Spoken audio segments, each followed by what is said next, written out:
எல்லோருக்கும் என் வணக்கம்.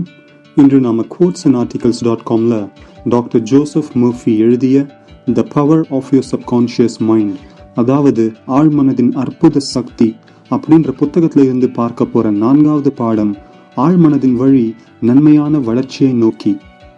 24 மணி நேரமும் உங்க ஆழ்மனது உங்க உடலை பராமரித்தும் பாதுகாத்து கொண்டும் இருக்கிறது. ஆனா ஒருத்தர் நெகட்டிவா திங்க் பண்ணும்போது, அதாவது எதிர்மறையா சிந்திக்கும் போது ஆழ்மனதின் நன்மையான வளர்ச்சிக்கு அது இடையூறா இருக்கிறது. உங்க ஆழ்மனதிடம் நீங்க ஒரு புதிய செயல் திட்டத்தை தந்தீங்கன்னா உங்களால் உங்களையே புதுப்பிக்க முடியும். ஞாபகத்தில் இருக்கட்டும், ஆழ்மனது எப்பொழுதும் நன்மையான வளர்ச்சியை நோக்கிதான் செல்லும்.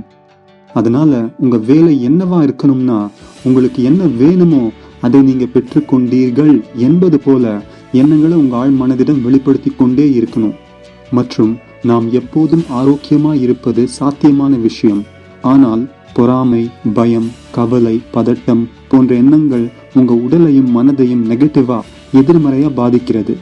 அதனால்தான் எப்போதும் அனைத்து நன்மைக்கும் நீங்க தகுதியானவங்க அப்படின்ற நம்பிக்கையில தெளிவா இருங்க. நன்மையான வாழ்க்கைக்குள் நுழையுங்க. இந்த புத்தகத்துல இருந்து நாம அடுத்த வீடியோல பார்க்க போற பாடம், உங்களுக்கு தேவையான முடிவுகளை எப்படி பெறுவது. மேலும் வர இருக்க வீடியோஸ் பார்க்க சப்ஸ்கிரைப் பண்ணுங்க. இந்த வீடியோ உங்களுக்கு பிடித்திருந்தால் லைக் பண்ணுங்க, ஷேர் பண்ணுங்க. இந்த வீடியோவை பார்த்ததற்கு மிக்க நன்றி.